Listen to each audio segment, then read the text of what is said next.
Hi, I'm Henry Gerbach, and I'm the author of the book How to Be Abby, A Cat's Guide to Happiness. With me in this picture here on the left is my cat Abby, whom the book is about.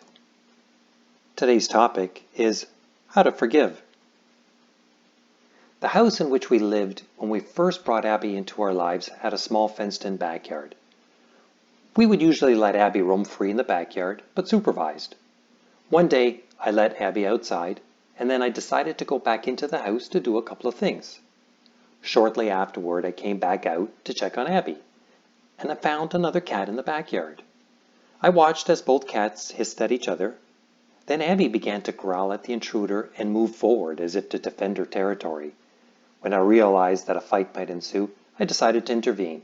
I chased away the other cat and came back to Abby to give her some comfort and reassurance that all was okay. 5 minutes later, Abby went back into the house as if nothing happened. We can go through our lives knowing that it is better to forgive and to forget and still not understand how to forgive and even harder, how to forget. Some people have a natural tendency to simply forgive and forget while others struggle with the concept. To understand, forgive and forget is easy enough, but to actually do it in practice is very difficult. I was raised as a Roman Catholic and was never taught how to forgive and to forget. The priest and my parents explained why I should forgive and forget, but there was no explanation of how to do it. Forgiving someone took me a long time. Letting go or trying to forget what happened seemed impossible.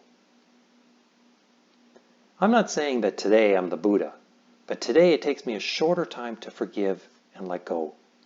I believe in my heart that each person has a natural tendency to learn how to forgive and forget. No matter who we are or what happened to us or what we did, we all have the capacity to forgive and let go. This natural capacity to forgive comes in understanding two main concepts: dealing with the hurt and wanting to feel good. To heal yourself from the pain of hurtful thoughts and feelings that can keep coming back requires positive thinking. Try to understand and remember that you ultimately want to feel good. No one deserves to suffer, not you or anyone else. We all want to be happy. Every moment that you spend feeling negative takes away time when you could feel good. Ask yourself this crucial question: do I want to suffer less? Yes. Now change your thinking and answer the same question by stating, I want to feel good. The words, I want to feel good, are an example of a tool that can help you change your thinking. Dr. Wayne Dyer, a spiritual author and teacher, said those 5 magical words, I want to feel good. He explained that in an attempt to feel happy and let go of anger and resentment, we need to keep repeating those words over and over again. If you meditate, you can incorporate the phrase, I want to feel good, into a mantra, emphasizing each word as you repeat the phrase. If your emotions are very strong, you also could meditate on the emotional energy itself, trying to feel the negative emotion without any words or persons associated with the feeling. After some time, the emotions should subside and you can return to reminding yourself that you want to feel happy. At some point, to finally remove or at least reduce your suffering, especially your hurtful feelings, you will need to forgive. Start by forgiving yourself for any pain that you are experiencing. Forgive yourself for any wrongdoing that you might have caused.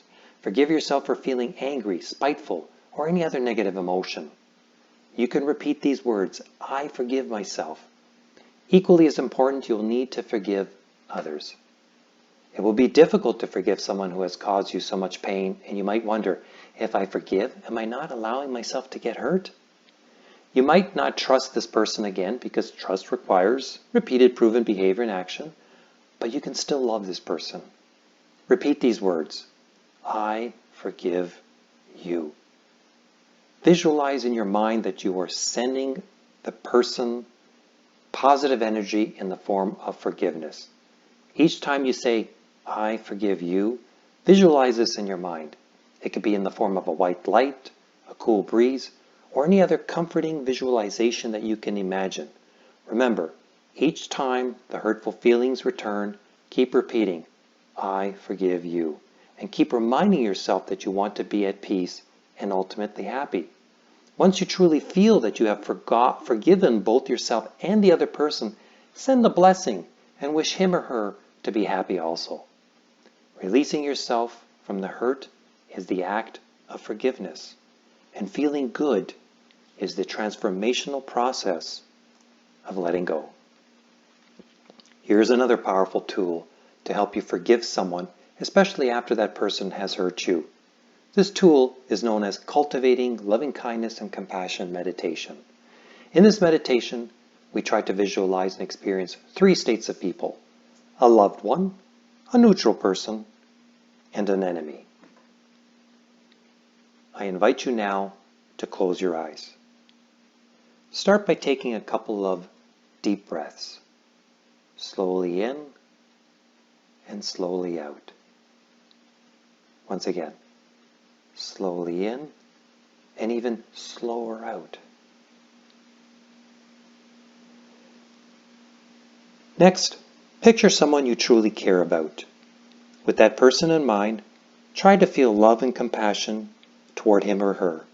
It might help to recollect an experience when you personally felt love and compassion toward the person.